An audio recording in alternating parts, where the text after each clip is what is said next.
नमस्कार दोस्तों, मैं आपका अभिषेक सर आपकी कोचिंग द चैलेंजर पॉइंट से आपके यूट्यूब चैनल द चैलेंजर गुरु से बात कर रहा हूं। जैसा कि आप सब जानते हैं, इस चैनल के माध्यम से आपको लगातार प्रतियोगी परीक्षाओं की तैयारी कराई जा रही है। साथ ही साथ विभिन्न भर्तियों से संबंधित वाद विवाद के बारे में जानकारियाँ दी जाती हैं। अभी करंट में 69,000 शिक्षक भर्ती का काफ़ी विवादों में घिरने के बाद कल रात में आपका रिज़ल्ट आ गया। फाइनली मेरिट जारी कर दी गई है और जो बच्चे सेलेक्ट हुए हैं उनको बहुत बहुत बधाइयाँ मेरी तरफ से। मेरी कोचिंग से भी काफ़ी बच्चे निकले हैं और मैं उन सब बच्चों को काफ़ी बधाई देना चाहता हूँ। कई बच्चों के व्हाट्सएप पे मेरे पास मैसेज भी आए अपना रोल नंबर के साथ, तो उनके उज्जवल भविष्य की मैं कामना करता हूँ। और इसी के साथ साथ अब जो भी चीज़ें हैं ये आप जान लीजिए, आगे चलकर 69,000 शिक्षक भर्ती के बाद अब नई वैकेंसी के लिए जिन विद्यार्थियों का नहीं हो पाया वो लोग तैयार हो जाएं, कमर कस लें, क्योंकि 55,000 वैकेंसी सुपर टेट की बहुत जल्द ही अनाउंस होने वाली है। आज सतीश जो अपने शिक्षा मंत्री हैं उन्होंने आज बयान दिया है, ठीक है, तो अभी मैं उनके बारे में भी बताऊंगा। लेकिन अभी कुछ 69,000 शिक्षक भर्ती की जो काउंसलिंग स्टार्ट होने वाली हैं उनके बारे में चर्चा कर लेते हैं। देखिए, काउंसलिंग में शामिल होने का मतलब चयन पक्का नहीं। आइए पूरी खबर को डिटेल में थोड़ा समझते हैं हम लोग। पूरी खबर डिटेल में क्या है आपकी।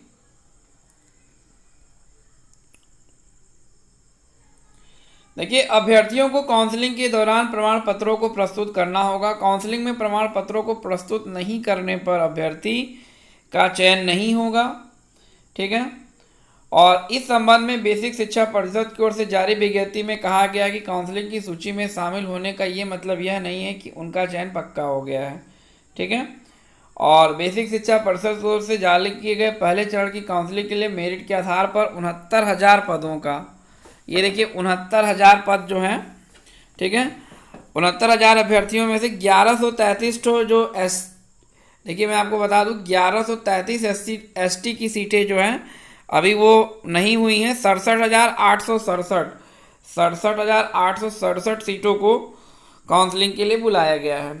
और एक बात और है, मैं आपको बता दूं कि जिन बच्चों का नहीं हो पाया है, प्लीज़ आप लोग, अभी तो आपकी नज़र में ये 1133 सीटें हैं, लेकिन अभी आज मुझे फेसबुक और व्हाट्सएप पर कुछ सेलेक्टेड कैंडिडेटों ने मेल किया था, व्हाट्सएप किया था और इन्फॉर्मेशन दी थी कि उनका 68,500 में सिलेक्शन हुआ था और उन विद्यार्थियों का इसमें भी सिलेक्शन हुआ है। मगर वो लोग, आप लोगों को डरने की ज़रूरत नहीं है, तो वो लोग काउंसलिंग में भाग नहीं लेंगे। तो मेरे अनुमान से कम जो है ये मान के चलिए अभी भी 7 से 8,000 अभ्यर्थियों का सिलेक्शन होना बाकी है। तो ये काउंसलिंग के लिए दूसरी तीसरी लिस्ट जरूर निकलेगी, इसके लिए आप लोग एकदम से निश्चिंत रहें, ठीक है। और इधर देखिए, इधर जो रिजवान अंसारी हैं, सीतापुर टीम को इन्होंने अधियाचन सौंप दिया। इन्होंने कहा कि कोर्ट की अवमानना हुई। सुप्रीम कोर्ट ने कहा था कि जो सीटें हैं हमारी शिक्षा मित्रों के लिए वो 40-45 पर कितनी विद्यार्थी पास हो रहे हैं, कितने विद्यार्थी क्वालिफाई कर रहे हैं, उनका डेटा मांगा था। इस केस की सुनवाई 14 जुलाई को होनी थी, मगर सरकार ने इसके पहले ही रिजल्ट को निकाल दिया है और सरकार भर्ती करना चाहती है। सरकार अपने आप को सुप्रीम कोर्ट से ऊपर मान रही है करंट में। सुप्रीम कोर्ट का अब देखना ये है कि 14 तारीख को जो केस लगेगा उस पर क्या होगा। इधर शिक्षा मित्रों की तरफ से जो वकील हैं, इन्होंने मर्सी पिटिशनर भी, उसको भी एक तरीके से बहुत सी याचिकाएं दायर की थी। सुप्रीम कोर्ट ने कहा था कि जो शिक्षा मित्रों की सीटें हैं उन पदों को छोड़कर तब भर्ती की जाए, मगर सरकार पहले से ही भर्ती में जुट गई है। अब देखना ये होगा कि इस भर्ती में आगे क्या होने वाला है। दूसरा विवाद ये है कि अभी ये जान लीजिए कल उत्तर कुंजी वाले प्रकरण का फाइनल रिजल्ट आएगा, कल ऑर्डर अपलोड हो जाएगा। 4 क्वेश्चन की बात चल रही थी, मगर 4 तो नहीं, लेकिन मैं ये स्पष्ट कह रहा हूँ कि 2 क्वेश्चन पर सहमति जताई गई है। कल पूरा ऑर्डर अपलोड हो जाएगा, आपको पता चल जाएगा। तो ये 2 प्रश्न भी अभी ये मान के चलिए इस भर्ती पर विवाद खड़ा कर सकते हैं। इससे 2 नंबर में कम से कम 10,000 लड़के पास हो जाएंगे। फिर देखना होगा सरकार क्या करती है, बहुत लड़के इधर से उधर होंगे। तो ये मान के चलिए अभी काउंसलिंग हो तो रही है, मगर मैं बार बार कह रहा हूँ कि इतना आसान नहीं है भर्ती हो जाना।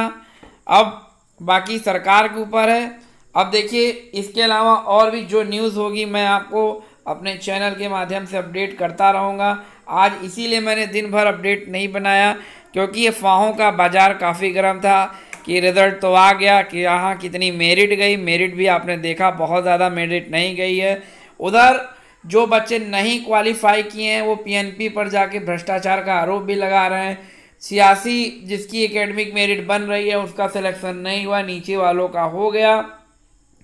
और जो शिक्षा मंत्री हैं उन्होंने कहा है कि एकेडमिक मेरिट जो है उसको ध्यान में रखते हुए ही जो है सारी चीज़ें की जाएंगी, और थोड़ी बहुत ही जो मानवीय भूल है उन्हीं पर आपको संशोधन का मौका मिलेगा। अभ्यर्थियों को मोबाइल नंबर के अलावा और भी अन्य किसी चीज़ों का मौका नहीं मिला था।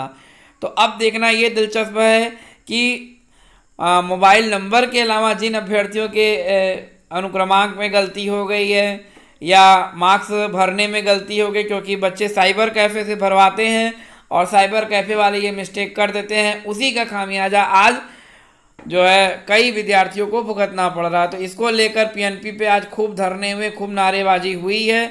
अब देखना है इस पर पीएनपी क्या डिसीजन लेती है। जो भी डिसीजन होगा उसको पल पल मैं अपडेट आपको देता रहूँगा। और दूसरी न्यूज आपकी ये देखिए, दूसरी न्यूज़ है आपकी उत्तर प्रदेश अधीनस्थ सेवा चयन आयोग की तरफ से है। पिकअप भवन, तृतीय तल, गोमती नगर। बहुत बड़ी ब्रेकिंग न्यूज़ है कि उत्तर प्रदेश अधीनस्थ सेवा चयन आयोग ने काम करना स्टार्ट कर दिया है, और ये विद्यार्थियों के लिए राहत भरी खबर है। आज 2 जून की ये खबर है आपकी। ये जूनियर असिस्टेंट की रिवाइज आंसर की इन्होंने जो है वो डाल दी है। तो आइए देखें क्या सूचना है। उत्तर प्रदेश अधीनस्थ सेवा चयन आयोग के विज्ञापन संख्या 4 परीक्षा 2019 द्वारा कनिष्ठ सहायक प्रतियोगिता परीक्षा 2019 के अंतर्गत विज्ञापित पदों पर चयन हो तो 2 पालियों में संपन्न लिखित परीक्षा के उपरांत परीक्षा के प्रश्न पत्र के समस्त सीरीज के उत्तर कुंजी अपलोड कर दिए गए हैं। ये देखिए, ठीक है। तो आज सारी उत्तर कुंजी अपलोड कर दी गई है। बीए से लेकर बीएच तक प्रथम पाली में एक प्रश्न को त्रुटिपूर्ण माना गया है, और उत्तर कुंजी में त्रुटिपूर्ण प्रश्न के सम्मुख फुल मार्क्स दर्शाए गए हैं, जिसके लिए मतलब सबको कंप्लीट मार्क्स मिलेंगे, और सभी अभ्यर्थियों को पूर्ण अंक प्रदान करने का आयोग द्वारा निर्णय किया। एक प्रश्न के उत्तर से संबोधित उक्त संशोधन प्रथम पाली के प्रश्न 8 सीरीज देखिए ये आपको दिया गया है, ठीक है। और द्वितीय पालों की भी 8 द्वितीय पाले की 8 सीरीज ए बी ए में से संबंधित उत्तर कुंज में कोई भी परिवर्तन नहीं किया गया। तो मतलब पहली वाली पाली का जो था उसमें आपका संशोधन है एक प्रश्न का, बाकी नहीं है, ठीक है। बाकी चीज़ों के बारे में कोई भी परिवर्तन नहीं किया गया है। और ये देखिए आपकी उत्तर कुंजी है आपकी, मैं आपको बताना चाहता हूँ। ये आप देख लीजिए, ये बीए सीरीज़ है, देखिए अपना मिला लीजिएगा। देखिए ये फुल मार्क्स आपको मिला है, ठीक है। और इसके बाद ये देखिए आपकी ये दूसरी सीरीज़ भी है, बीबी सीरीज़ है।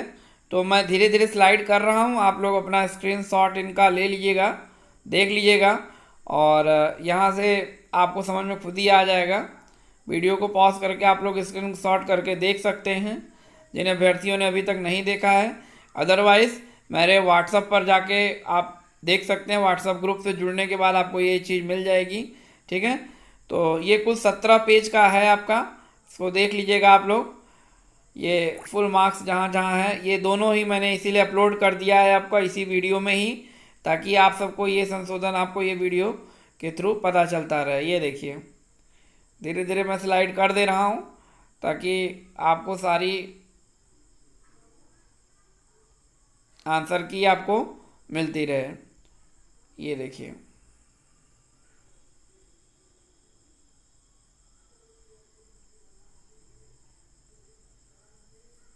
ये देखिए 4 जनवरी 2020 शिफ्ट 2 टेस्ट AE है। ये देखिए, ये देखिए, ये सारी आपकी पूरी मैंने अपलोड कर दी है। आप लोग इसको बहुत जा से देख सकते हैं अपना, ठीक है। तो ये थी उत्तर प्रदेश अधीनस्थ सेवा चयन आयोग की अच्छी खबर। ये है कि उत्तर प्रदेश अधीनस्थ सेवा चयन आयोग सक्रियता में आ गया। अभी लोअर के रिजल्ट और अन्य भर्तियों के भी रिजल्ट बहुत तेज़ी से पेंडिंग है। अब देखिए सरकार कितना तेज़ी दिखाती है इन भर्तियों को करने में। तो आइए देखते हैं आगे और क्या न्यूज़ है। तो देखिए ये न्यूज़ है, ये मैंने आपसे बोला था कि आप इनकी रिकॉर्डिंग को सुन सकते हैं। ये देखिए, सुनिए रिकॉर्डिंग जो है। प्रशासन को ये निर्देश दिया गया है कि किसी अभ्यर्थी को किसी की जो सीटें हैं अगर उसमें बच जाती हैं तो क्या दोबारा काउंसलिंग बुलाई जाएगी कि 69,000 में जो अभी कैंडिडेट लिए गए हैं अगर वो नहीं फिल होती है तो क्या फिर से काउंसलिंग होगी? नहीं, ये तो काउंसलिंग की प्रक्रिया तब तक चलेगी जब तक के ये 69,000 भर्ती के सारे पद भर नहीं जाएंगे। तो खाली चूंकि हमारे पास जितने निर्धारित पद हैं उससे ज्यादा संख्या में अभ्यर्थी क्वालिफाई किए हैं तो पद रिक्त रह जाने का कोई सवाल नहीं है। पद वही रिक्त रहेंगे जो अनुसूचित जनजाति की कैटेगरी के हैं, चूंकि उसमें अभ्यर्थी उतनी संख्या में क्वालिफाई ही नहीं किए हैं। उन 1100 कुछ पदों को छोड़कर से सभी पद भरे जाएंगे। अभ्यर्थी सीटें बढ़ाने की भी मांग कर रहे थे लगातार कि सीटें बढ़ा दी जाए। कुछ नहीं, 69,000 पदों के लिए आवेदन हुआ था, इसलिए सीटें बढ़ाए जाने का कोई प्रस्ताव नहीं है। ये जितने निर्धारित पद थे उन्हीं पदों के सापेक्ष भर्ती की जाएगी। अभ्यर्थी अभी भी संशोधन की मांग कर रहे हैं, लगातार प्रदर्शन कर रहे हैं। अब देखिए भर्ती प्रक्रिया अब अंतिम चरण में है और इस स्टेज में आकर के किसी के आवेदन पत्र में संशोधन का अवसर देना ये संभव नहीं है। जो मानवीय त्रुटियां किसी से कुछ हुई होंगी तो फाइनली जब अपना डॉक्यूमेंट वेरिफिकेशन के लिए जनपद में जाएंगे अंतिम रूप से उनके जो ओरिजिनल डॉक्यूमेंट्स होंगे उनके आधार पर ही उनके रिकॉर्ड मेंटेन किए जाएंगे। तो देखा आपने कि क्या संभावना है। आपने बयान सुन लिया उनका, जो है यही बयान मैं आपको सुनाना चाहता था। तो वहाँ पे जाने के बाद ही आपका जो रिकॉर्ड है वो मेंटेन होगा। ये थी 3-4 ब्रेकिंग न्यूज़ जो कि मैं आपको देना चाहता था ताकि आप सब इसे सुन लें, ठीक है। तो अगर आपको हमारा ये वीडियो पसंद आता है तो आप हमारे वीडियो को लाइक करें, शेयर करें और अभी तक आपने हमारे चैनल को सब्सक्राइब नहीं किया है तो आप उसे सब्सक्राइब भी कर लें ताकि ज़्यादा से ज़्यादा तक आपको हमारा नोटिफिकेशन मिलता रहे और अन्य भर्तियों के बारे में। तो ये काफ़ी इम्पोर्टेंट न्यूज़ थी जो कि मैंने आपको देना उचित समझा, इसीलिए मैंने आपको ये न्यूज़ दी। मिलते हैं नेक्स्ट वीडियो में। जय हिंद, जय भारत।